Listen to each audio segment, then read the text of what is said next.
Assalamualaikum warahmatullahi wabarakatuh. Salam literasi, apa kabar semua? Kembali lagi bersama saya Zahra Wafia. Kali ini saya akan memberikan contoh teks cerpen. Sebelum kita beralih ke contoh teks cerpen, kita harus mengetahui apa sih itu teks cerpen.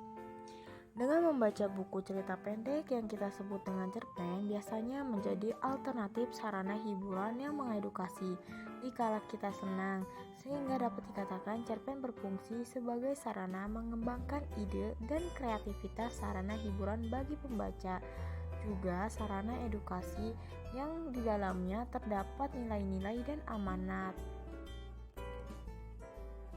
Nah, sebenarnya apa sih itu teks cerpen?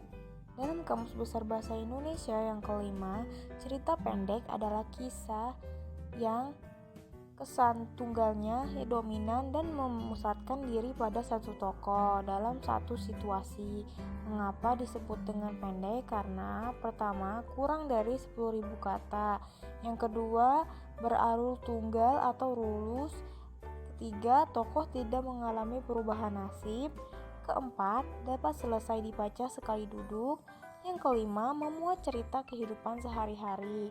Selanjutnya, ada nilai yang biasa dimuat dalam cerpen seperti nilai moral, nilai sosial, nilai agama, nilai budaya, dan nilai pendidikan. Berikutnya, kita akan memasuki unsur-unsur pembangun cerpen. Unsur-unsur pembangun cerpen dibagi menjadi dua, yaitu ada unsur intrinsik dan unsur ekstrinsik. Unsur-unsur intrinsik cerpen biasanya meliputi tema, tokoh, dan penokohan, alur latar sudut pandang gaya bahasa, dan ungkapan serta amanatnya. Selanjutnya, unsur-unsur intrinsik cerpen meliputi latar belakang penulis, latar belakang masyarakat penulis, dan nilai-nilai atau pandangan hidup penulis. Macam-macam unsur intrinsik cerpen. Pertama, tema. Tema adalah ide dan gagasan yang melatar belakangi sebuah cerpen. Kedua, ada tokoh dan penokohan. Tokoh adalah pelaku yang berperan dalam cerpen. Kemudian penokohan adalah penggambaran watak atau karakter pada tokoh. Yang ketiga ada alur. Alur adalah rangkaian peristiwa yang membentuk cerita. Dan yang keempat, latar. Latar adalah penggambaran terjadinya cerita dalam cerpen. Latar ini dibagi menjadi 3, yaitu ada latar tempat, latar waktu, dan latar suasana. Yang kelima ada sudut pandang. Sudut pandang adalah cara menempatkan diri pengarang dalam melihat peristiwa dalam cerpen tersebut. Dan yang keenam ada gaya bahasa.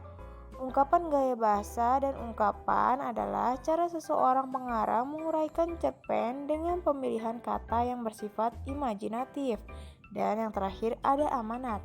Amanat adalah pesan moral yang ingin disampaikan oleh pengarang dalam cerpen. Selanjutnya, macam-macam unsur intrinsik cerpen. Pertama, latar belakang penulis meliputi pengalaman pribadi penulis, riwayat hidup penulis, dan aliran sastra penulis. Kedua, latar belakang masyarakat meliputi kondisi sosial ekonomi dan budaya. Ketiga, nilai atau pandangan hidup adalah nilai-nilai yang melekat di lingkungan sekitar pengarang yang mempengaruhi dalam menulis cerpen. Nah, demikian pembahasan materi unsur-unsur pembangun cerpen. Mari yuk kita coba analisis unsur pembangun cerpen tersebut dalam kutipan cerpen berjudul Sang Pengajar karangan Prameswari Nursetyorini. Dilihat dari segi tokoh dan penokohan, latar dan sudut pandang dengan memberi warna dalam kutipan cerpen berikut ini. Baik, dalam cerpen Sang Pengajar terdapat beberapa warna. Warna biru menunjukkan tokoh, warna merah muda menunjukkan penokohan, warna jingga menunjukkan latar tempat, warna kuning menunjukkan sudut pandang tokoh, Dan yang terakhir warna hijau menunjukkan latar waktu. Nah, demikian penjelasan dari saya mengenai analisis unsur-unsur pembangun cerpen. Semoga ilmu yang telah kita pelajari dapat bermanfaat bagi kehidupan kita. Saksikan video pembelajaran selanjutnya. Kurang lebihnya saya mohon maaf. Wabillahi taufiq wal hidayah. Wassalamualaikum warahmatullahi wabarakatuh.